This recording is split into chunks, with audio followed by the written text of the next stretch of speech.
1 2 1 2 1 2 back for the first time. Keyword tonight is Ostroff. Shout out to Big Dave Ostroff. Dave. I think Dave is free Palestine, right? Anti-violence, free Palestine. Maybe I think Dave is definitely anti-violence. Yeah. Oh, I am anti-violence too. I'm anti-killings across the board. Peace in the Middle East. We'll let Dave spit his piece tomorrow. Group text. We'll find out in the group text about 9:13 a.m. Yeah. Well, not even, because whenever Tom puts it up, give him like an hour. No. Silent Tom has now auto. Good. Auto. So everything goes up at 6 a.m. Right, but he edits it first, or we just. It's edited tonight, and then it's up by 6 a.m. Oh, wow. That's beautiful. Okay, there we go. He told me that. He told me last week. So let us know. Shout out Silent Tom. What's the podcast? Going up. Episode 227. We are back. Oh, 227. Come on. Yeah. Did y'all ever watch that show? Of course. What was my girl's name with the big tatas? Jackie Lee? Jackie O? Jackie, I don't know. Jackie. Shout out to Jackie. Jackie. Something, I don't know. Yeah, shout out to her. DJ Jerome Baker III, we are here. Shout out to my guy, always available. Hashtag Shira Eddie. What up? And don't charge Abdul. Peace in the Middle East, baby. Literally. No doubt. Again, we're here. Make sure you check us out. What's a podcast on YouTube, and What's a Podcast on Spotify, Apple Podcasts, everywhere you check your podcasts out. Comment section again is a banger.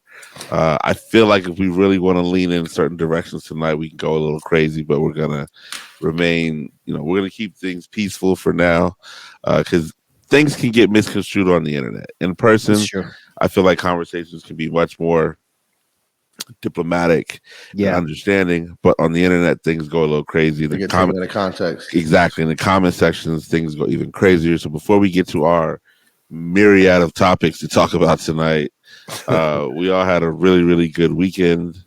Lord knows I was in LA Friday and Saturday. Yeah, Friday night I played at a place called Adults Only. Basically, when you walk in, it's like a 70s themed adult magazine store. What part of LA is this in? Sunset La Brea. Oh, there. Right there. Yeah, right there. And then you end up walking into the spot. It's a cool little bar. Nothing too crazy, but a good crowd. Do they have like a secret door, like a peephole door or something? But that more so is the entrance is just so crazy. You're just kind of disarmed as soon as you walk in. Saturday, so that was Friday night. Cool. Saturday. What time did you get there in LA? What time did you get in there? In the morning. What time did I get there? I had an early flight, man. Flight was like 6. So you were like 10 o'clock or something like that, 10:30? Nah, because I had a layover in Dallas. So I had a layover in Dallas, but got to LA, nice, cool flight. What was your day like out there? I go anywhere, see any people? Nah. Hang out with the homies? Nope. I literally just got to the spot and just kind of laid up, kicked it. Because I hadn't been to this spot before. I had to have dinner with my man who booked me, so we had dinner around 8 o'clock. Went right to the club. I normally don't do that. I don't really eat before I go out, but this was too good of a thing to pass up. So rocked that spot. Next day, later around, I had a DJ wedding in the Valley out in Culver City. The woman that Culver City is the Valley. For this conversation, it will be. Oh, okay. Because I know what Culver City is, but I was like, I don't know if I've ever been to the Valley. All right. So like it. I like Culver City. Oh yeah. I didn't get to do too much out there, but I used to be BuzzFeed's DJ. I think the Apple office is out there too in Culver City. Isn't that Cupertino? No, I think Cupertino's up north. I think that's like in the Bay. Yeah. No, this is like their LA office. Okay. For like entertainment or something. Yeah, my man works out of that office. I had this woman I used to DJ all the BuzzFeed events up and down the East Coast. So a lot of significant ones, whether it was the Hamptons, New York City, DC, Austin.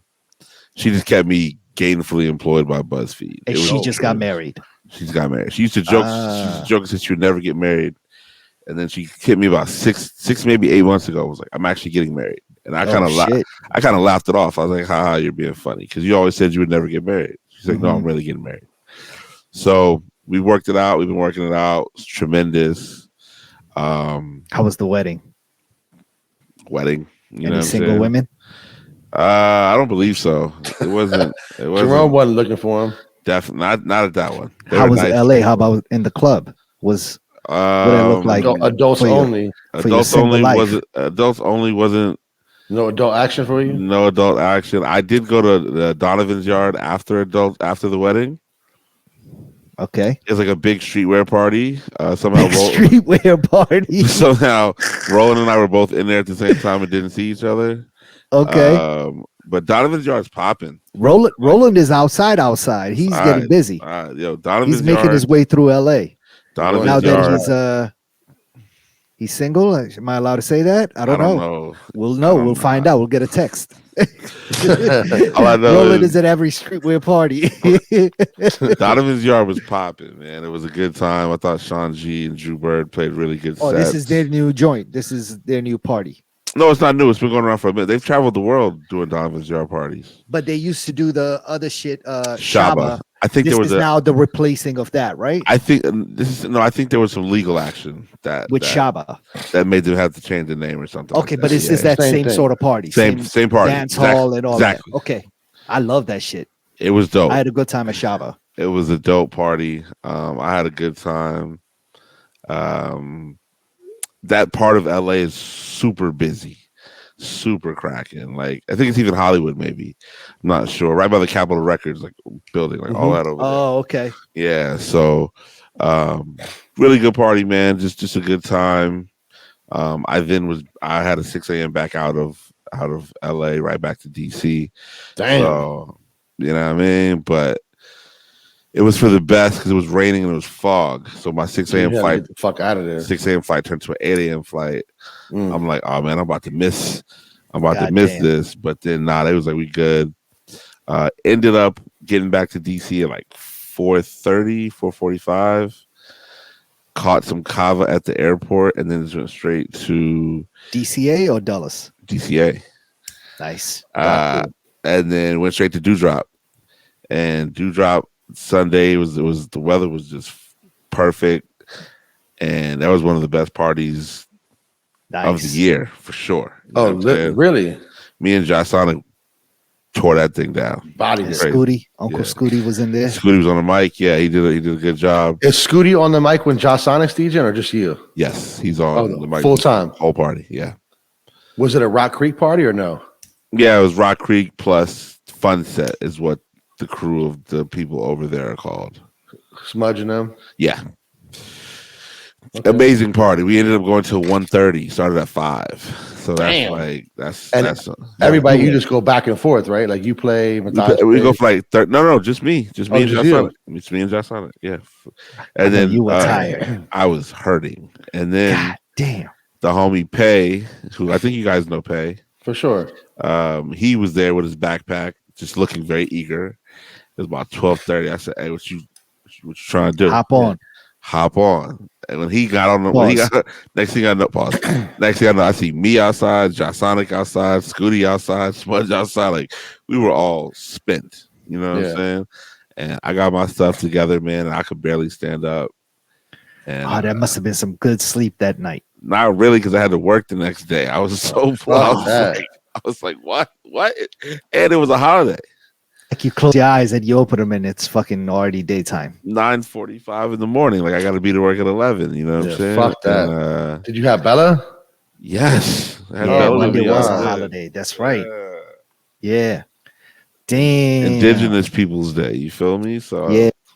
I was actually going to try to come to Dewdrop too, man, because I saw all the posts and I was like, yo, I got to try to make it out here, but I'd had a long fucking weekend as well, bro. Yeah, I didn't have it in me either. But shout out to my Bella though. She's got a report card for 4 A's and 2 B plus. I love it. So she's got to get those B's up right there. B plus right there. That's the foreigner in me. Like the B plus is not enough. Oh no! That's an A. My mother is a high level educator. Why didn't you just give her an A? How's she gonna be? What's up with an A? Yeah, what's up with that? Yeah, that's amazing, man. Yeah, sounds like you had a good weekend, bro. It's still going. I mean, it's my first day off today, and then it's my only day off until the next 10 days, I believe. Oh shit! Only day off. Homecoming is coming next week. Homecoming's next week. Yeah. And I got 2 private gigs in the middle of next week. I just all the gigs kind of silver lines in there, but to shop a bunch. Like there's just, it's go time. You know what I'm saying? I love it. I had a busy weekend too, man.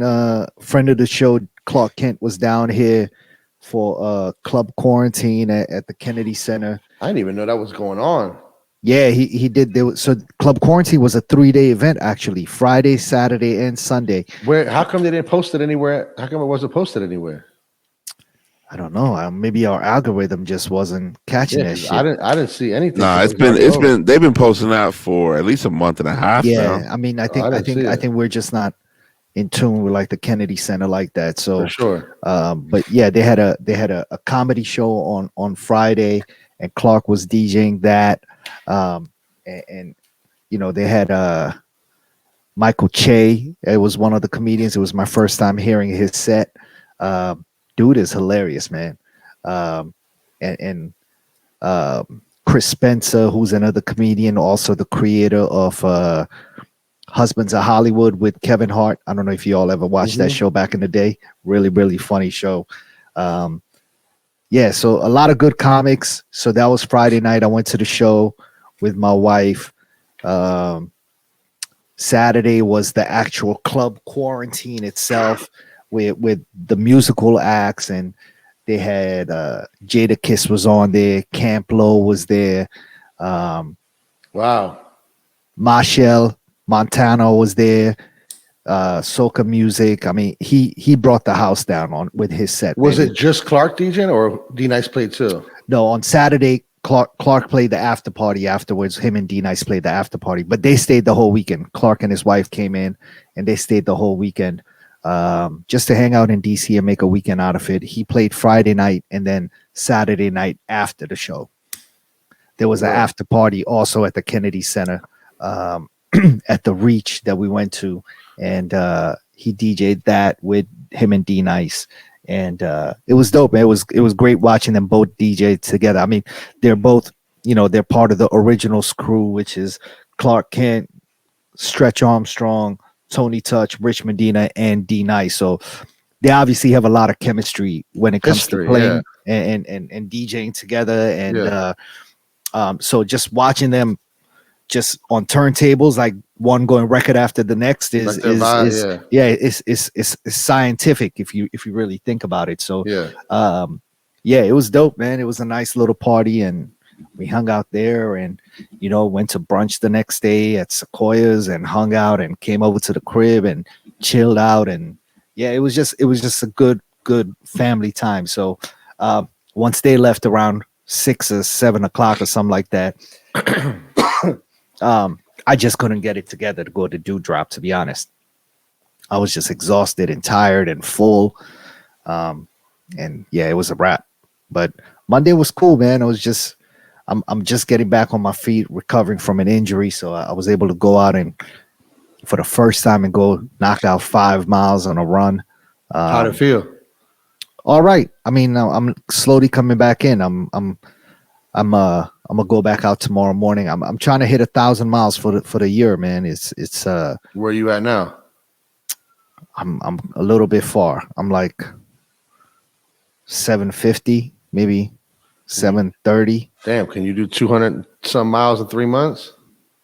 I'm gonna have to. I'm gonna try to get it. That's crazy. That's crazy. I gotta get back in full time. So we'll see. Fingers crossed. I would like to hit that 1,000-mile mark though. That would be dope. That would be dope. Yeah. Yeah, I mean, I think it's always good to have a goal. I think the Chicago Marathon just happened over the weekend. Yeah, so I saw a bunch of people were. And the record was broken. Yeah, Cuz was screaming at he was flying, moving at the. He just broke his other countryman's record, Eliud Kipchoge, who's the reigning champion and holds the fastest time in for a marathon in the history of a marathon. It was like 2 hours and some change, and he just came through and crushed it, bro. He's at like 2 hours and like 47 seconds or something like that. How do you do that, bro? If you look at the average, if you do the math, you're running Like 15 miles an hour the whole time? You're running a mile in 4 minutes and 58 seconds or something like that. Like that's what your pace is. You're sprinting for the whole 26.2 miles. time. There's that challenge. I don't know if you all have seen it, but it's on like YouTube or one of these like social media joints. They set treadmill. Yeah, treadmill. I was like, why did I lose my train of thought? They set a treadmill to the speed Eliud Kipchoge to his pace that he runs every mile, his average, and you have to try to see how long you can keep going at that pace. Nah. It's insanity, bro. Nobody can do that except for him, except for Kenyans, East Africans, bro. No Africans are amazing. The guy whose record he broke. There was some controversy at the time, though, right? Because didn't he have a new Nike shoe? Is this the same guy that had the Nike shoe a few years ago? And he did. And the guy who broke this record is wearing the same shoe, the Alpha Fly 3. Okay. But so Nike had set up a race in like they were trying to get Kipchoge to break the 2-hour time for a to run 26.2 miles, but it was not a sanctioned run because what they had done was try to get everything in the most perfect scenario for somebody to accomplish running 26.2 miles. It wasn't real. Run 20. It was real, but it's like real. They had calculated that, okay, you're going to be running with the wind so that the wind is always pushing your back. So that's extra help, right? Yeah. And they already had a group of runners running at like an aerodynamic formation in front of him so he could maximize his speed. And they were switching out runners. Like everybody was going at everybody was working in a team to have him succeed to beat that 2-hour time record. Right. So because of all these scenarios and things they had put in place, the committee that the marathon committee or whatever it is you want to call it would not sanction that as an official time of him breaking that 2-hour record, which I don't think I think he got really close to it. That was at that time, that was the closest anybody had ever come to 2 hours. He still never broke it, but in a real marathon, he still held the record for the fastest time. And he was at like 2 hours and I don't know, 2 minutes or something like that. I don't remember, but his own countryman just came and crushed that. He's 23 years old. Kipchoge is knocking on 40. I should look that up. How old is he? He looks older than he really is, actually. So, Kipchoge age. Man, LeBron fell for the. He's 39 years old, bro. Kipchoge's 39 years old. Wow. So is LeBron. LeBron fell for what? He fell for the. He made the Twitter post.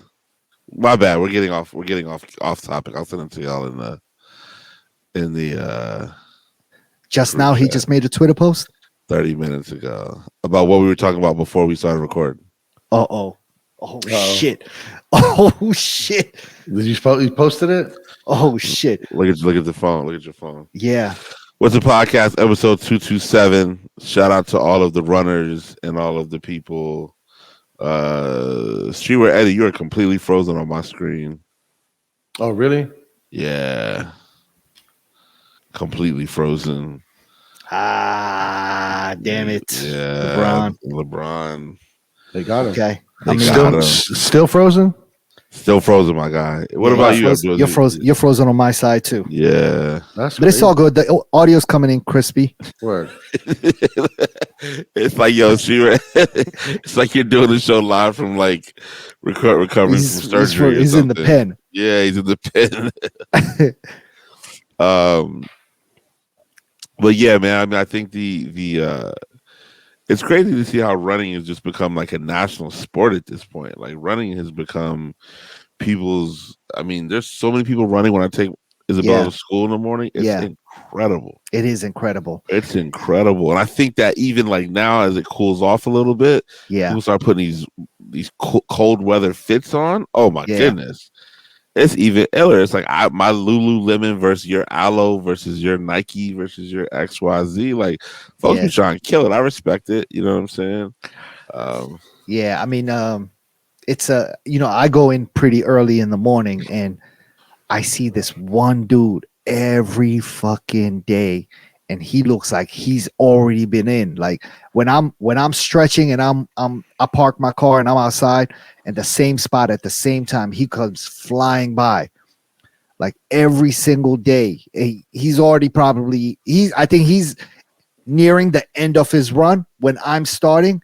And that's 5 a.m. I start at 4:35, 4:40. Jesus. And he's approaching the end of his joint. And I can tell because his shirt is completely wet. He's already sweated out. You know what I'm saying? Yeah. So, but the same time, every single day, I see him. Does he give you the head nod? He can't really see me because I park on a side street. Oh, you see him. I'm looking at 23rd Street and everybody that goes by. So I can see him. Yeah. But yeah, he doesn't see me. But there are people that I see. I see this really old lady, and I've been seeing her since I started in 2020. And I see her all the fucking time. She has to be, white people age a little bit crazier, but if I was to guess, I would say around 70 years old. Watch her be like 46, but but she looks like she's 70 years old, and I see her every fucking time. And her and I, we go up against each other. We're like crossing each other, and she gives me the head nod, and I'm like, I see you every day. Yeah. So shout out to her. What's the podcast? Episode 227. Stay healthy forever. Today was one of these days, man, where I'm not sure if she has a book coming out, or I was told it was a book, right? But there was an interview with Jada Pinkett Smith. Oh shit! Jada Pinkett Smith basically reveals that she and Will Smith have actually been separated since 2016. I saw that clip. Oh wow! Now there's more info though. Chris Rock, who we all know, right? Mm-hmm. Chris Rock allegedly asked Jada Pinkett Smith out on a date amid divorce. She said it. She came out with this. Yeah, she's the one who told that story. She's the one that told the story. Okay. Yeah. I want to see screenshots of the text messages. She said it might have been a phone call. That was a phone call. Every summer, all the reports would come out that me and Will were getting a divorce. And this particular summer, Chris Rock, he thought we were getting a divorce, so he called me and basically he was like, "I'd love to take you out." Pinkett Smith said she was taken aback by the call, and apparently Why was she taken back from the call? Because she just didn't think that he maybe had that in him. Maybe she was like, "We're not getting a divorce." I think no. She said, "Yo, why would you think I'm available for dating or something along those lines?" And he was like, "Yo, I thought you and Will were divorced." And she's like, "No, I'm sorry, we're not." Okay. And that was the end of that. He shot his shot, and it didn't work out. Apparently, it wasn't the end of that. Not for Big Will. For Big Will. You know what I'm saying? Big Will. Will. Not only that, wife's name out your mouth. But it's also, I think, some people are saying that, the reason why Chris Rock went at her repeatedly afterwards like that, even during all these award shows. Yeah, because he had also come out and crushed her the year before, something like that, when it came to. So he was doing that to be spiteful because she dissed him? Maybe. But remember, he had made jokes about her the year or 2 years before that when she was like, black actors or somebody should boycott the Oscars. Oscar so white. Remember that whole campaign? Yes. Yeah. And she came out and was like, "Yo, I'm boycotting the Oscars." And he went on stage and lit her up for boycotting. And he like, who the fuck is Jada Smith? Like, why should we be, whatever. And then he came back a year or two later and he made that joke again about her hair, and he ended up getting smacked. But people are saying, it could have been out of spite for getting turned down or all this shit. And, and other people are saying, well, he is a comedian. He just made a joke. I just did not think the jokes were funny. I mean, I don't want anybody joking on my wife. I don't play like that. Me and neither. two, Especially if we having problems, like might be getting divorced. Like, nah, bro. Also, Yo, this my bad. This Eddie's he's still frozen, right? Yeah, he's still not moving. But also there had been conversations apparently that Will and Jada had with him the first time he cracked on Jada on stage when he about the Oscar so white comments, and he had come out and he had lit her up, and apparently they'd already had a conversation like, yo, chill out, keep my wife's name out your mouth. And then he came back and ran his mouth again. So I mean, either way, I feel like you deserve it. I feel like you had it coming, Playboy. I mean, I feel like Will could have done it backstage. Yeah. You know, but there he is. Backstage, too many people on. You know what I mean? He has to sort of earn that space of like, this is my job. That's like an extra defense mechanism. You know what I mean? Like, yeah, I was doing my job. You didn't catch me backstage tripping. You know what I mean? So, it's just bad business. I think energy when I see you backstage. For sure. But I think a lot of what they feel like Chris Rock talks down about black people in general, though. It's a part of his bit now. I mean, doesn't he? Yes, he's also so. He does. He's also not. It's not funny to black people, right? So it's like, it's always on the joke at the expense of black people or black women or whatever it is. But it'll be in a room full of white people, right? You know, and that's the fucked up thing about it is the people that are laughing are laughing at you and not with you, and not with you. That makes a world of a difference any way you look at it. Right. Did you know Dave Chappelle is here tonight? No. Dave Chappelle's in town all week. I DJ. Yeah, he's at the Lincoln Theater right now. He has a show going on right now. He's taping for Netflix all week, and I DJed with his DJ last night at Heist. Oh shit! Wow. Trauma. Yeah. Did Dave Chappelle come through smoking mad cigarettes? Nah, he said he's not coming out till Friday. Where's he going on Friday? They don't know yet. They just were like, they'll probably go back to Heist. Probably the same place he was last year where you were DJing when we were up there, Jerome.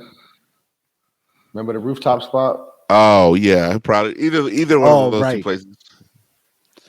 Either one of those. I mean, I'm not a big Dave Chappelle fan, but it was. I am. I think he's fucking hilarious. Me too. I think he's my favorite comedian. I wouldn't say he's my favorite now. Oh no. Who's your favorite? No. There's too many. Right now. Right now, alive? Yeah. Active comics. Oh man, I can't even give you an answer. I'm gonna have to do Dave Chappelle. I mean, I think Martin's funnier. I mean, I even like that. I heard of Martin. I like that young dude from here, Martin Amini. I think he's funny as shit too. Who? The dude from here, Martin Amini. Yeah, he's all over. Like funny as shit. Is that the Spanish kid? Yeah, he's Spanish and Persian. Yeah. Oh, he is funny. He's from Wheaton, right? Yeah. You went to go see him? Nah, didn't you go see him? No. Oh. Yeah, he's funny. He owns that like small little comedy club on Georgia Avenue. Upshur, Route 501. Yeah. He owns That's that. where I've seen some clips of him on there. Yeah. I didn't know he owned it. Yeah, I mean, there's just a lot of comedians, man. I think that I like Kevin Hart too. I like Kevin Hart as well. I don't like Kevin Hart. I like Kevin Hart. There's so many, man. I think none of the. I think Dave I don't think Chappelle is my favorite. I don't think any of them are funnier than Jamie Foxx though. Yo, like Jamie Foxx, Jamie Foxx is like, he's the one. You know what I'm saying? It's a lot of good. I mean, dog. Even Mike Epps. Mike Epps is funny too. Mike Epps is funny as shit. Yeah. Yeah. Tell us who your favorite comedian is. Leave it in the comments. Let us know who we need to check out. I mean, I also grew up watching Comic View though, and there was just so many, not no name, but there were just so Bernie many. Mac. Rest in peace, Bernie Mac was hilarious. Bernie Mac would be fried right now. He would. I mean, that whole Kings of Comedy, everybody on that cast is a GOAT. Yeah, Bernie wouldn't get away with the shit he be saying nowadays. Yeah, Bernie was different, dog. They would burn his ass up. I mean, Steve Harvey was fucking hilarious. Cedric the Entertainer. Oh my God. Jesus Christ. Oh my God. That whole cast of Kings of Comedy was the whole Def Comedy Jam cast. Yeah, Def Comedy Jam, all that. But see, Def Comedy would be dope because it'd be some random person who'd only be on there one time, Right. And you would never hear from them Funny as again, shit. But they would. You know who I saw in stand up that really surprised me, Who? and I don't know. I think I might have said it on this podcast before, but Cypher Sounds. I think I went to go see him. I saw Cypher Sounds in New York. Dog, I went to go see him here. He opened up at the joint improv for Mo Amer. Killed it. He was funnier than Mo Amer. Wow. To me. More relatable to you. Nah, I mean, I relate to Mo Amer as well. I just thought that his comedy was both of me, my wife and I both laughed at Cypher Sounds more than we laughed at Mo Amer. Yeah. Yeah, it was he, and we went there for Mo Amer because I was like, oh, this dude is funny. Yeah. But you never Cypher know. You Sounds never stole know who's gonna steal the show. Yeah. Cypher Sounds is funny as shit. What's a podcast episode 227? Are y'all? We are here. Absolutely. Am I frozen still? You're delayed. Yeah. Wow. Oh wow, it looks crazy. There are 10 new restaurants being added to the Michelin guide here in DC. 10. I think we have the most Michelin stars for any city in the world. 36. There's 36 total already in DC. These 10 are they're either going to get stars or they're going to get Bib Gourmand status. So it's not necessarily saying they're going to be Michelin stars, but Little Vietnam, which is right around the corner, which I could never get into. Little Vietnam is right there on Upshur also. Yes. Right across the street from Timber Pizza. Supposedly it's cracking. And it's Vietnamese food? Yep. It used to be a Japanese restaurant. It used to be Hamitsu. Yeah. Exactly. Both of them have been in. Is it on the corner? Nope.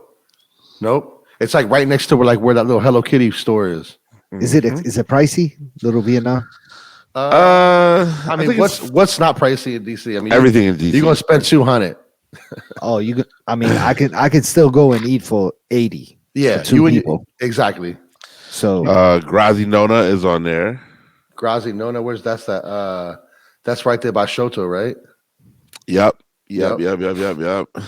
That pizza's pretty good over there. Everything else, I don't really. I caught a slice from Andy's today. What you think? I wasn't mad at it. That's what I'm saying. It's nothing to brag about, but it's a good go-to. It's not bad. It's not bad. I got a little onions and vegetable or some mushroom joint on it. I'm not mad at it. I was not mad at it, and it was reasonable. Yeah. I got 2 slices and a drink for $11. Yeah. Whole Foods has a better slice than Andy's. That's not true. That's cap. Wow. That's not true. Whole Foods has a better slice. Whole Foods has 7-Eleven pizza, though. Bro, I'm not mad. I hate 7-Eleven pizza. I know because I've had it. We've all had 7-Eleven pizza. Let's keep it real. But I'm telling you. Andy's was not bad, bro. It was nicely heated. I was able to add my peppers on it. Yeah. Give it a little bit more texture and taste. Do the same thing at Whole Foods. Whole Foods, yeah, but Whole Foods ain't open at 2:00 in the morning. I don't know about Whole Foods. I will say I'm willing to try it. I can give Whole Foods. I had Whole Foods pizza. It's edible. It's not like edible. I don't think it's better than Andy's. Edible. Andy's. You all were naming out another spot that's a slice that has slices. What were the names? You were saying, yo, you got to go here. I don't remember. Andy's is the spot you and I went to, right, Eddie? And they moved. Yep. But Eddie and I went to a spot downtown one night. Oh, Wise Guys. Yeah. Oh, Wise Guys kind of cracking. Maybe that's what you were talking about. Wise Guys is that's like by the courthouse. Yeah, down there. Yeah, that was shaking. It just depends on. I wasn't mad. I wasn't mad. It was reasonable. It didn't hit me in the head. It was still like, Yeah. I still think that and change. You ate both slices. I ate both slices. Yeah. I still think that there is a great opportunity for somebody to come through and crush it, though. Oh yeah, for sure. There's still a great opportunity. I mean, they're crushing it. They got one in Adams Morgan. They got a lot. They got like 3. One in Tyson's. No, they got one in Navy Yard, Adams Morgan, U Street area. You know what I'm saying? But they're not blowing up. They're not blowing up like Tate though. Tate took over DC. Tate took over DC. Tate makes people feel like they live in New York. That's why. What is Tate? It's a bakery. It's that new like coffee shop bakery. Right on like, 14th and W. There's more. There's the old Starbucks in DuPont Circle. There's one everywhere. At that old Chinese restaurant right there across from Rich Carlton. I have one there. They're everywhere. They're everywhere, dog. There's one by Lardente. They're everywhere you look. There's a fucking Tate. But Panera bought them. Oh, is that who bought them? Yeah, Panera bought Tate, so they're gonna start blowing up everywhere. Corporate juice. Yeah, there you go. Yep. Listen, man, What's a Podcast? We just have an understanding of how the city works. We can help you out in multiple functions. How was the food you had in LA, bro? Like, what did you have? Where did you eat? Anything notable? I went to a place called Yamashiro, which was incredible. Japanese shit. Yeah, overlooking. It was on the mountains, overlooking. Incredible. Mountains. Yes, I'll send y'all the video, man. It was crazy. And then Saturday I just ate at the wedding because. Did you get up with your homegirl out there? Don't you have a homegirl that lives in LA now? I do. I got a bunch. You know what I'm saying? Oh, a bunch. Interesting. Oh yeah, of course. Oh shit. All right. Okay. We talked about this. You know what I'm saying? Right. But yeah, she pulled up to the gig Friday night. It was a wonderful thing. Good to see her and her peoples. Did you do in and out or something along those lines? No, the line taco spots or the driveway, the drive through it in and out was so crazy. It's like never doing this. The best thing is to get the street tacos at the end of the night. Yeah, I grabbed 3 and they were just phenomenal. Amazing. Phenomenal. Hell yeah, they're so little though. Pause. Like you got to get. That's how they're supposed to be. You got to eat like 6 of them. I need like 6 of them. Yeah. I've been really disciplined, you know what I'm saying? Like I didn't. Jerome gets 3. Yeah. I don't think I drank in LA, or maybe I had 1 drink, so it was like super light. You know what I mean? So I've been trying to be smart about that and eating late. Abdul doesn't ever drink, and he always eats late. But like my eating late is always been an issue for me that I do not want to carry into 24. Me too. So me too. You know what it is I don't want to eat before going out. I feel sluggish and I feel tired. And, you know, I've always not wanted to eat. I always just want to eat at the end of the night. It's something to look forward to. Yeah. I mean, I look at it more so as the opposite way. Stomach sticking out. That's what I'm saying. So if I finish eating by 8 and I activate I activate my apps because then I feel guilty if I don't turn on the apps, right? Turn on the apps.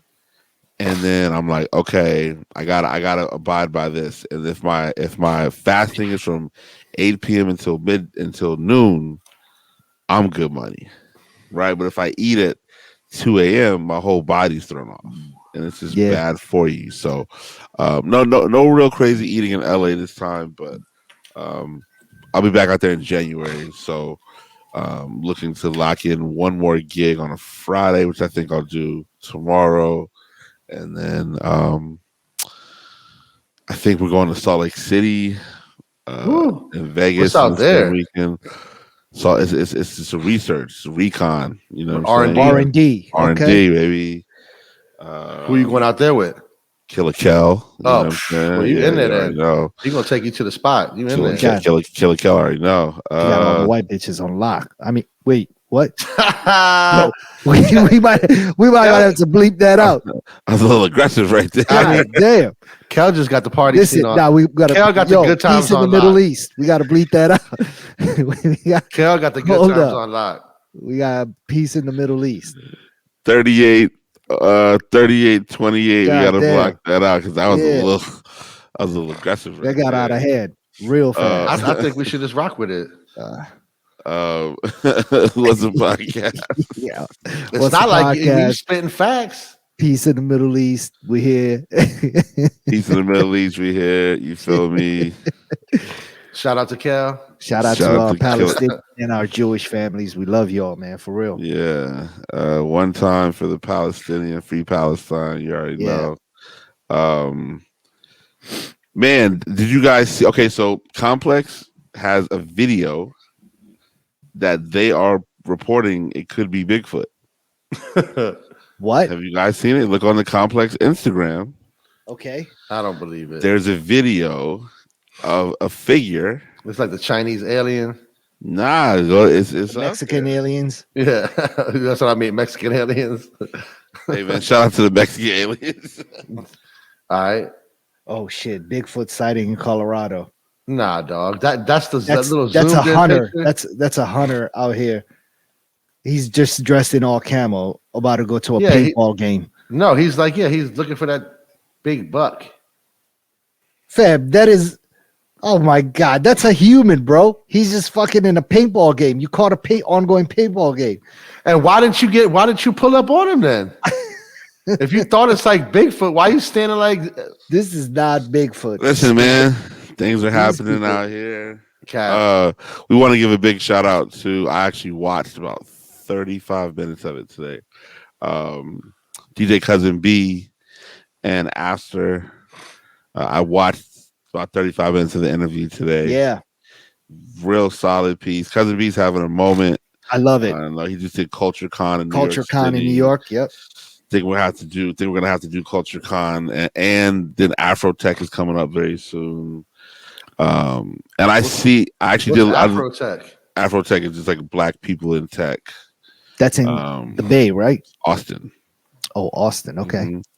So I also was kind of just looking at Aster's podcast and sort of how he has the numbers that he has, and he just utilizes shorts really well. How do you look up his numbers? You can see how many followers he has. You can see how many views he has per episode. You can see. Really? Yeah, for sure. Oh, you mean on YouTube? Mm-hmm. Yeah, for sure. Oh, okay. Yeah. I mean, YouTube's the only one that matters. That's the money right there. Anything else is... Nothing else matters? Monetization-wise? Well, okay. I don't know if Apple and Spotify are paying people. You know what I'm saying? Right. So but you probably can get more ads for your podcast based on audio listens too. I think there's a way that YouTube probably would be able to say, all right, if you're doing so many views, we're going to sneak ads in there more often than not. You know what I'm saying? So nevertheless, though, I peep Aster's how he's doing things. Solid podcast. It's a great podcast. I just never watched it on YouTube. I always just listen to it when I'm out running or something, or in my car. For sure. I mean, listen, it's all, everybody does. A lot of people watch our podcast, which I find amazing because we've had the same view for 3 years now. You know what I mean? And we still get quality interactions with the people. I think it's dope. I think it's amazing. Yeah, for sure. What's the podcast? Episode 227. I believe there is a Monier party. Yeah. Tomorrow. They're re-releasing. They did a collaboration with Jordan Brand on an airship earlier this year. Is the airship technically a Jordan? It's under Jordan Brand, but no Jordan branding on it. It was the first shoe that Jordan wore. Right, but does it come in a Jordan box? What's that? Does it come in a Jordan box? I want to say I have the corporate one, and I do have the Monier one. But those are like specialty ones. There might be a special box. I mean, I think the label says Jordan on it. Jordan Airship, maybe. We'll find out tomorrow. You know what I'm saying? I'll be in the building. You going? All right, bet. What time? I'm gonna come through too. Then. Are you DJing? I'll be there from 7 to 9. Yeah, I'm providing the tunes. You feel me? The vibe. Yeah, that's what you got. Providing the vibe. Providing the vibe because insurance provider. Insurance has to be paid. You feel me? My insurance bill has to be paid. So we'll see what that hits for. Car insurance. Health. Health insurance. Yeah, true. That's a big bill. Yeah, that's a big one. $750. Yeah, I've been putting off getting glasses for a minute now, at least for like 4 years. Damn. And I think it's now getting to the point where I might need glasses. Oh man, you got to do it, bro. I just don't want to. Why? What's wrong with them? I don't want to fucking wear glasses. Just wear them when you need them. Help you see. Which will be always. You need them right now? Get a fly pair. No, I don't need them right now. That's what I'm saying. So you need them when you're driving. You need them when you're watching TV, and that's probably it. Hold on. Speaking of driving, Yo, Abdul's Instagram story today. Oh my God! In which you see a guy who can't believe that his wheel magically broke off the axle and broke off. 2 stories later, the guy had ended up hitting somebody. Was he trying to carjack them? No, he ended up crashing into a car up the block and was trying to get away. But hit and run. The impact, he was trying to get away, but the impact from the first car he hit caused the wheel and the control arm and the axle, the whole shit on the passenger front side came off. So he went sliding down the road. He went sliding down the road because he started flying. I think as soon as he hit the first car, he was like, I'm getting the fuck out, and peeled out. But because of the impact or however he hit that first car, that whole shit, his front wheel came off. I mean, I wish you would have known that he hit the car off the block, because I know you would have said something to him. Like I did, because he was wilding. He was wilding like, "What happened to my car? How does that happen?" No. I approached him afterwards. Yeah, and I was like, "Bro, what you mean?" I was like, "Yo, you know why your wheel fell off?" Yeah, because you were hit and run. I was like, "Cause you hit homie's car up the block, my G. That's why." I'm like, you out here talking about, yo, you don't know how why my your wheel fall off. I was like, that's why, dog. Yeah. What did he say? Nothing. I mean, nothing. He wasn't gonna say anything, but you know, I respect the try.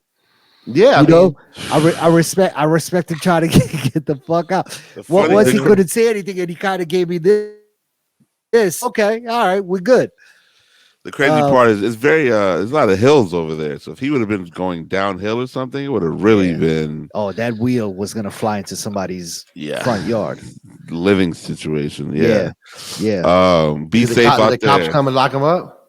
No, because I mean, this was my theory, and I was not about to share my theory with the officials. I just left it at my theory. And, you know, that was it. A neighbor came and was like, I think we should call the cops. I was like, I'm not calling the cops on another black man. It's like, it's not happening, my G. You want to call him? You want to call him? Go ahead. Feel free. For sure. Let him call him. Yeah. I was like, he didn't hit my car. He did not even hit my car. Right. I don't even give a fuck. Right. I don't even like people. My neighbors, I don't care. Yeah. What do you want? Episode 227. What's the podcast?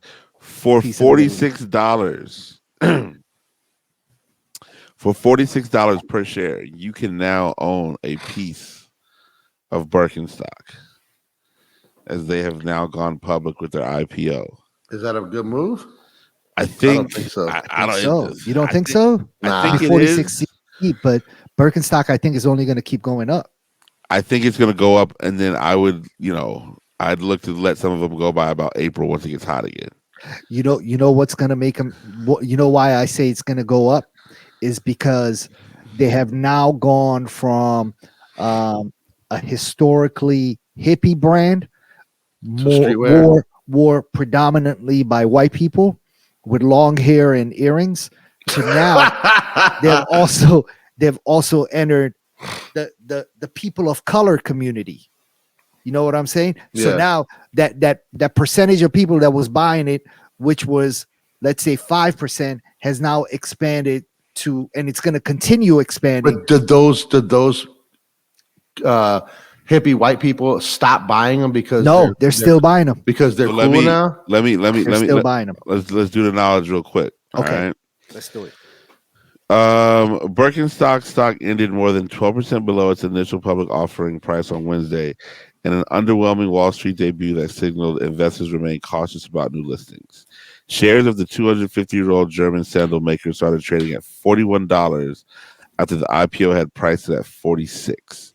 That offering raised $1.48 billion, priced at the midpoint of the indicated range of $44 and $49 on Tuesday. The stock closed at $40.20, down 12.61%. So I mean, watch it, and as soon as it keeps going down, you wait, and then buy when it goes. Basically, once it plummets, then I'm gonna go ahead and go crazy. Yeah, but it's the way they worded it is not necessarily because the company is doing bad. It's just because in this time in history, people are just way more cautious about where they're putting their money. So it might just be a bad time for them to have entered as a public offering. Yeah. And I don't know. I don't know what the answer is. I don't know anything about stocks, but reading it and just from seeing what I see outside, I think they're going to do well. Yo, you a couple shares? All right, listen. So we I never owned a pair of Birkenstocks. You do? You own a Birkenstock? I have a few pairs. I've got a couple Bostons. They're comfortable. I have a few pairs. So we talked about it earlier, and we just kind of spoke around it. But now LeBron has shared his message on Instagram. Oh shit! And man, same message, like same screenshot. But in this first comment from somebody we all know very well. That's how it pops up. Hit him with that clown face. Free Palestine. Oh my God. First comment is, what about the kids on the Gaza Strip that wear your jersey, play ball because of you, look up to you? Aren't they not children being oppressed and murdered too? Where did he post it? Let me see. I can't see. It's on his gram. I'm looking. I mean, that's why Delonte West, your daddy. Damn. Oh my God. Somebody said more sheep than goat. Oh man. 26,000 comments. Damn, LeBron. Yo, Kobe, this happened quickly. Kobe would never.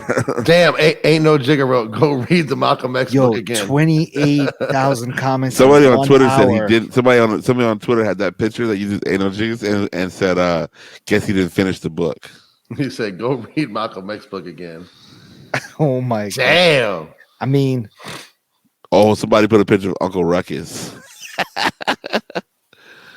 Yo, they are killing, bro. Damn. Yeah, they crushing. Wait, yo, the guy who said, "Oh, I thought that was the soccer player." No, man. I mean, listen. This is a. Let's see who liked it though. That's what you got to see. I already see somebody. A lot of people I know, actually. Yeah. There's a girl. I mean, it's okay to like it. It's. I think people are liking it because the devastation in Israel is tragic and unacceptable. Absolutely. So, it's unfortunate that Hamas is the voice that people are associating with the Palestinian people. Yeah. You know what I'm saying? But it's important to also know that Hamas is a group of rebels, essentially. Right. Palestine does not have a military. And these are the folks that have somehow it's tough, man. At the end of it, the Palestinian citizens and innocent people of Palestine are the ones who are going to get hurt the most out of this, because this is about to get worse. The situation, I think, is not going to get better. It's going to get worse before it gets better. It's definitely going to get worse. Yeah, I mean, I don't think. And I don't know. I mean, I for the Palestinian people. Yeah, I see a few people that I know liking it, and I don't. I'm like, okay, I see what they're. I'm not mad at people liking it. The message in there is also accurate. It's just incomplete. I think maybe that's what the best way to say it, right? I'm not against anything LeBron just said. I just think it's an incomplete message, because you're talking about anti-Semitism and hate and racism. But that should also be both ways, And yeah. I hate that I have to, when people are bringing up this violence that's coming up against the Israeli people, I hate that I can't just be like, yo, I agree. I am with you on this. I think what's happening is deplorable, but I also dislike the fact that those same people who are speaking about the violence that's happened to the people of Israel in the last few days are okay or just don't say anything about the despicable violence that's happens to Palestinian citizens over decades. Yeah, I mean, it's gonna be let us know how you feel these comments. Hopefully, and if we're bugging and if I'm wrong, my apologies. I don't want to insult anyone. I hate to it wouldn't be the first time we're wrong. I hate to also I don't be think like, we're wrong though. I also don't want to be the guy who says, I mean, I have black friends. There's no right or wrong in an opinion. You know what I mean? Like there is. I think there is. I think there is right and wrong. But I don't want to be like, I also have black friends. I can say it, but I do have Jewish people that are very, very close to me, and Palestinians and Palestinians. But I feel like you can't just say one unjust thing and act like this happened out of nowhere. There's killings that happen to the people of Palestine on a daily, weekly, and monthly basis. It's been happening for a really, really long time. There are 4 books written by Black people about this particular, or 3. I don't want to take credit, but my friend, she says these are the 3 books you need to read to do the knowledge. Angela Davis, she was a Black woman, right? Of course. Freedom is a Constant Struggle. Ferguson, Palestine, and the Foundations of a Movement. Wow. The 100 Years War on Palestine by Rashid Khalidi. I'm not sure if he's a black man or not. The autobiography of Malcolm X, and an autobiography of Assata Shakur. These all deal with a lot of the issues that are, you know what I'm saying? You help find the truth. It speaks about this war and it's been going on for a long time. And, we'll see what happens, man. I think that it's hard to even call it a war, honestly, Rome, because a war would be considered something that's happening between 2 military factions, and the people of Palestine do not even have a military. Correct. So, my bad. I chose the wrong wording there. I will take that back. No, but I didn't mean to say it to kind of to step on what you were saying. I was just saying it's one of those things that people overlook. It's constantly called a war, but you really can't even call it that because it's not 2 military forces fighting. They're not equal. They're not equal. They're not equal sided. But I think what happens is people let their emotions get in the way. And it's taken Hamas attacking Israel. It's taken these wild, crazy all I'm saying dudes. It's taken Hamas to attack Israel to raise up the Israelis, sort of like, hey man, look what they did to us. Yeah. Right. But it was like, where were y'all when a lot of people on the Palestinian side? Again, we talked about the press. The journalist, the woman that was killed, and then the pallbearers were attacked carrying her. You know what I'm saying? There's so many different situations, and I think that relationships are complicated because whereas you feel about how Palestinians and Jewish people, you feel about their relationship. Well, what is the relationship between Jewish people and Black people? That was up a lot when Kanye was going crazy. I mean, what's the relationship with Palestinian and most Middle Easterns and Black people? I don't know, but I think the thing about it is, what is the Jewish relationship with Kanye? Not with Kanye, with Black people, because honestly, there's always been. I thought it's been a good one. I thought it's been allies. I disagree. If you look at the beginning of the civil rights movement, I believe a lot of. I don't know. I thought that a lot of Jewish people played an important role in of course those early times. I think there's exceptions to the rule. Yeah. I feel like for some reason there's been, you had Kyrie, he did what he did, and Kanye was saying what he was saying. So I feel like there's just a lack of conversation, right? Mm-hmm. Because you got to figure it out. Like, what role is everybody playing in their lives? You know what I'm saying? We're seeing how direct Palestine, Hamas, Israel, and United States support for Israel, all this kind of stuff, right? Yeah. And so it's difficult. And then Eddie was talking about Egypt, and and the British people. They're really the ones that started. They're the real fuckers in all of this, bro. Like, they started all this shit. Zionism and trying to go to Uganda, trying to go to this, that, and the third. It's just like, bro, this is crazy. and there's so many different people and so many opinions and so much emotion, and I think that emotion gets in the way of clear-headedness and honesty, because I think people need to be honest with themselves and say, listen, man, all of this is bad, but if you weren't speaking up against open air prisons and electricity being cut off and people's houses being constant barged bombs into and in the middle of the night, children being killed, and why, what are you really standing for? Who are you to talk about humanity exactly Right. You know what I'm saying? What's the podcast? You know what I'm saying? If I do the hashtags right, these comments will go so crazy. It's gonna be amazing. It's important for me, and I know you guys as my brothers, we all do believe that this violence that's happening in Israel is uncalled for, and we are against it. 100%. Want to be clear about that on both sides. Fucking completely 100% clear about that. In no way are we supporting any of that shit, but we're just speaking to some of the points we've made in the last 10 minutes about and it's just our opinion. It's just our opinion. Yeah, you know. Yeah, peace in the Middle East, man. Shout out to my Jewish friends and some of them who I consider family, and yo, my hearts are with y'all and your families, no doubt. Yes, but same with the Palestinians. Peace to y'all. Of course, hearts are with my y'all. Hearts are, my feelings have been with them for the last 20 something years since I first found out about this as a kid. You know, it's been happening for that long. Crazy.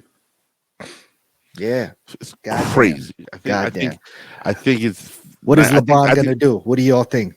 He's not gonna delete it. No, he's leaving it up. Is this? He kind of knew what was happening. He left the comments open. I mean, you gotta have known that this was happening. But who's does this step on Rich Paul's release of his book? No, I watched the 60 minutes interview. I gotta watch that. I mean, I've known Rich Paul for 16 years now.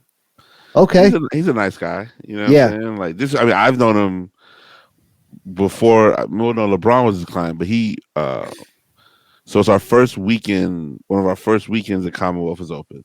2006. Yeah, we get a phone call. 7. We get a phone call from this guy. Yo, man, my name's Ed. I'm from Cleveland, and me and my homies are at Tyson's. We're making our way to y'all right now. Family. We close at 7 or 8, whatever. If y'all get here and we're open, cool. If not, we gone. Come to find out, that was this dude named Ed Givens. His name's Duck. Duck is my man for real from Cleveland. And he's Rich Paul's best friend. He was actually in the 60 Minutes interview. Wow. There's another guy from Cleveland named Dante Whitmore, who's a professional football player, who was on the Bills at the time, Bills of the Browns at the time. So they rushed from Tyson's to Commonwealth. Get to Commonwealth maybe like 8. That was when Commonwealth had every fucking thing you could think of. So when I tell you they had like Supreme, all that. Nike, Supreme. It was like 7. It was like 7 or 8 of them, right? They were just grabbing stuff. And Rich Paul was one of them dudes. Rich Paul was one of the dudes. Wow. Who else? Maverick Carter or no. It was just Rich, Ed, Dante, and some 1 or 2 other dudes, and like 3 girls. And they were literally just grabbing stuff and just stacking it. Yeah. We paid security to stay a little bit extra later. And I mean, in the 40, 50 minutes, they spent another $12,000. Like just this is in 2007. Yeah. Sheesh. I mean, when I say you couldn't see the counter, you couldn't see the counter. It was crazy. So Rich Paul was in that crew. I think I met him a day or 2 later, and it's just like every time he was in DC, we would always just see each other some way, somehow, whether I was DJing the party or walking through, whatever. And nice guy. Yeah. 60 Minutes interview was solid. I'm gonna buy the book. If I can get it for maybe free, I'll buy it on audiobook. Listen to it. Listen, man, I'm not mad at audiobooks because that's Me great neither. when you're like out and about moving around. Yeah. Feel me? So yeah, I mean, shout out to that. Shout out to Rich and then his whole team. Good looking for them. what we really need to talk about, episode 227. We've had some heavy conversation. We've talked about it all, but is there a way in this world that I can get these Footscape Wovens for below retail? Okay, people, let's do that. Which ones? The black and gray ones? Black and gray ones. They're gonna be on sale, dog. I know they are. I know they are. Plus, you could probably get them from first. You could probably get them from your boy at Social Status or Amamanye for a discount. Ooh, tomorrow. You should be like, yo, throw that in the bag. Yeah. We'll see. I need these though. These are it. These you're talking about the black cow print joints. I love the Footscape. Those are the Larry jump offs. You know what I have to say? Larry wore them joints like Footscapes have historically. I've always thought of them more as a. This is about to be racist. Hey yo, the .jp. You gotta be .jp to wear them. The .jp. God damn. Yeah. But I will say Jerome is one of the few people of color, other than the other party, because we got to see they're also people of color. But Rome is one of the few black and brown men that I've seen pull off the Footscape wall. Go ahead, Jerome. No, the .jp. The .jp is mad racist. With a pair of I didn't say that. Olive cargo. Engineered garments. Oh my god! Oh my god! Yes, a pair of engineered garments, olive cargo pants. You know what I'm saying? And mind you, listen, Abdul bought more engineered garments than all of us this past season. Though he has every piece. Shout out to .jp. Are the Union Jordan ones technically a Footscape woven? Oh my god! I do like those. I haven't worn them yet, but they have that woven. But nobody pulls off that Footscape woven better than Jerome. For sure. On his feet. Pause. It's a dope. Yeah, it's a dope shoe. It's comfortable. They're definitely on sale. I feel where they're gonna go on sale first. And they will. They're definitely gonna go on sale. You know what I'm saying? Snipes hasn't got them yet. I'm waiting for them to. I don't think that's a Snipes shoe. No, it's more like they call that a neighborhood account. They're gonna get somewhere. That. We'll get it. Yeah. Lapstone has them. Corporate has them. Yeah. Atmos maybe has them right now for as long as they are open. You might be able to get them at Atmos. They probably. Oh shit, that's true. No. January 31st. Yeah, but they're closing. Yeah, but people that work this there is the time to start robbing discounts. them. Really, saying. Now this is the time I need to get in with the crew. They're robbing them. Yo, just they're gonna pass off everything. Like nobody's winning out of this, dog. Let's just. Are they gonna fire you? Like you already got your jobs done in January. They gonna fire you? I'm not gonna say what store was about to close down, but at one time. Yo, don't say nothing else. Please Let's move on. Let's move on. Stupid. Yo. Let's move on. My goodness. Let's just say we've been out here a long time. Let's just say that. We've been out here for a fucking long time. All right. I'll write that story in my book because listen. It's unbelievable what we did. It was unfucking believable. Oh my god! Peace in the Middle East, yo. Always. What's the podcast? Oh my god! Yo, that was so crazy. I don't even want to say we went else. crazy. I know, absolutely crazy. Yeah. So the Footscape Wovens. I feel like these Aqua Jordan 6s are gonna sit everywhere. I'm not mad at them. Is it bad that I like them? They're not. They don't have that good nubuck though. They have that suede. I don't care. Yeah. I kind of not mad at the way they look.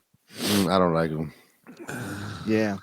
I mean, I love 6s. I'm not gonna spend $220 on them, but I do like them. Yeah. You know what I like is I like the Travis golf shoe. Me too. I like the Travis golf shoe. don't know if you guys heard about how there were tickets for his upcoming tour that were as low as $7. And they were making you play like a round of golf or something. No. He's talking about tickets for his show. So what happened was the resellers bought up so many of the tickets.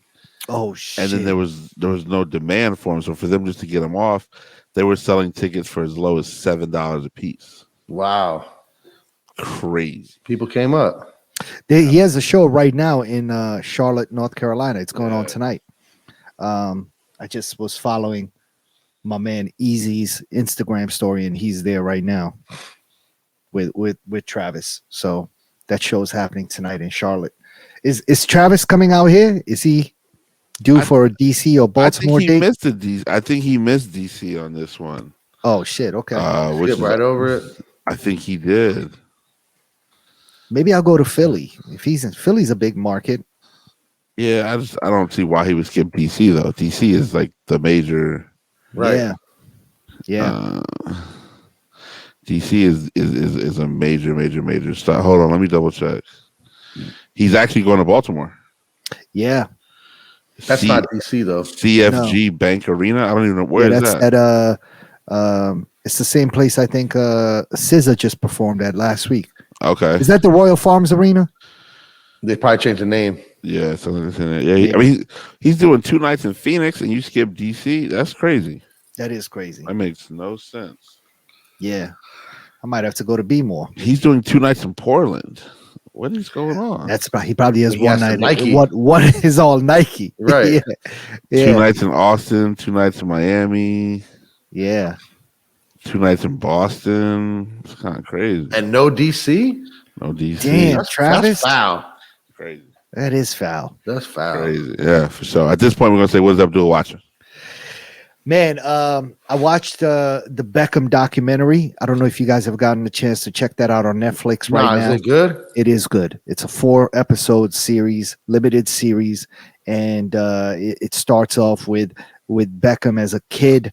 And you know he was always very talented, and he came from a family that his dad pushed him to play a lot. And I've always been a Beckham fan, man. And you know I'm a known to be an Arsenal fan. I am an Arsenal fan for as long as I can remember, and I've always hated Manchester United, hated them. But that being said, I've always been a Beckham fan. There's a couple of players in Manchester United's history and that I've fucked with. Beckham was one of them. Wayne Rooney was another one. Van Persie was another one. And so I've always liked Beckham, and you know, he's good at what he does. You know, he wasn't the best player on the team, but what he did really well. Yeah. So it was great to kind of watch his whole story, and Beckham is just a class act, dog. He's just fucking the coolest motherfucker and just a classy dude. So that really came out even in this documentary, and watching him and all the adversities he went through. And there's so much I forgot about that, you know, I remember now. You know, he got blamed in the 98 World Cup for a reckless foul that he made against an Argentinian player after the play was dead. He ended up getting a red card and got sent off the field. In England ended up losing that game. Everything got blamed on Beckham because he got that red card, and England had to play one man short for the rest of the game. And but you know, he fought through that, man. Who knows if I could have reacted the way he did, you know what I mean? So and he's always managed to do that with class. And one thing I really like, they were talking about him in his early days at Manchester United, and he was like, yo, I just signed a 50,000 pound deal with Adidas, and I like nice things. And as soon as I got that check, I went and bought a 50,000 pound BMW M3. He's like, whatever. They were like, yo, whatever money he got, he blew it. You know, it's just very reminiscent. It's like, yo, that's like what we were doing. No you doubt. Know what I mean? It's a good story. I recommend that to everybody. So I checked that out. And then that led me to a Neymar documentary. They were like, yo, you want to watch this one since you watched Beckham's joint? And I was like, sure. So I watched Neymar's documentary. And it's the same sort of story. I think it was like 3 or 4 episodes. Really, really good. Talks about his career from a 12-year-old phenom in Brazil to signing with Santos and playing in Brazil and fucking making $1 million. And, his first million, he was managed by his dad, Still. They talked, still. They talked about, the rape allegations that he had to face, and, it turned out to be a lie. So really, really good TV, man. I watched that. What else did I watch? I watched one other thing. Oh, I'm still also watching The Sopranos, man. I started the series all over again. I'm now on season 3, episode 6. I'm gonna go watch it as soon as we're done taping here and get back to it. But yeah, that's about it. Shout out to David Beckham. Come on the show. Yeah. I seen the ads for the show, man. It looked good. I read good things about it, and people seem to be impressed. They like it, so it's wonderful. He's a very likable guy, I gotta say. Yeah, I'm gonna start watching it tonight. Do y'all remember? Yo, tell me you remember the first Obama inauguration when Beckham was out here. You don't remember? He was at what was the name of that party, man? Shit. But what happened was, and I think this made it in the papers or whatever, but it was some club, but at the end of the night, Beckham and Posh came out. No, what's his wife's name? Victoria Beckham. Yeah, Posh. They came out in fucking full minks, shades on, and Beckham pulled up he had a convertible, and if you remember that weekend, it was like 8 or 9 degrees, freezing. Put the top down and peeled out. A mink on. He had a mink on with the hat on, shades on, and everything. Him and his girl matching minks, and they peeled out. Fuck, it was like a scene from a movie. I don't remember that. Remember that. I just remember being cold. Nah, it was crazy. But let me see if there's pictures of that Obama inauguration. Listen, people, if you weren't living in DC or weren't here, that was a time. That's when Jeezy's song came out. Yeah, Jeezy's song came out. Did you see that thing came out actually about Dream nightclub and Hove on that remix? I was at Love that night. Jeezy performed. But Hove didn't get there till like 5 in the morning or something. I heard it was no, it wasn't super 5 in the morning. It was kind of in the middle of the night. Okay. I went there after Park.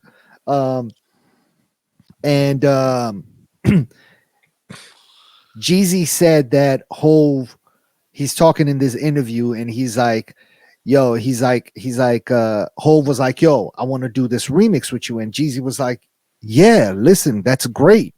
I'm going to be at the inauguration. I'm going to be at Love nightclub or whatever. And he's like, so when he's performing this song and he's done with his verse, he's like, Lenny S cuts the music off and puts on the instrumental. And Hove comes out and raps his verse then. And that's the first time he ever heard Hove's verse to the remix, which eventually made it to the remix. Video. A lot of people thought that was like they'd already had the remix out and they had already taped it and done everything. He's like, that was my first time ever hearing it. I mean, you don't have to. Video of that just recently surfaced though, like maybe it came out 3 weeks. It came out after Jeezy spoke about Love. Yeah, I actually went to Park on Friday night after club quarantine with D Nice and Clark Kent and everybody, and we got there around I think close to 1 o'clock in the morning or 12:30 or something like that, and we ate out there, sat all the way upstairs, and they got food. They got food all night at Park. They left the kitchen open. Wow, because somebody made a call and said, if you say D Nice coming through the kitchen staying open. Yeah, if you say D Nice and Clark Kent come, the kitchen's gonna stay open, dog. Kitchen's open. Yeah. Abdul made that call. I did not. He's like, somebody made a call. He's like, Abdul made the call. Oh man. Yeah. Music. There's a lot of new music out. Obviously, Drake is out. It's getting crushed, and him and Joe Budden are going back and forth. They're going insane at each other. The new Wiz Khalifa. How is the new Wiz Khalifa? I haven't even heard it, to be honest with you. New Wiz Khalifa. There is a new Vor Dyer, which is Earl Sweatshirt and the Alchemist. Okay. That's probably dope. Yeah, new Kirk Franklin, if that's your jam. And that seems to be it for the new music right now. RJ, Mr. LA, and DJ Drama put out RJ, Mr. LA got some cuts. So there's a lot of new music out there. So get on your Apple Music, your Spotify, and go crazy. We did it again. Shout out to my man, always available. # She Were Eddie. Yo, peace, fellas. Shout out to my guy, Don't Charge Abdul.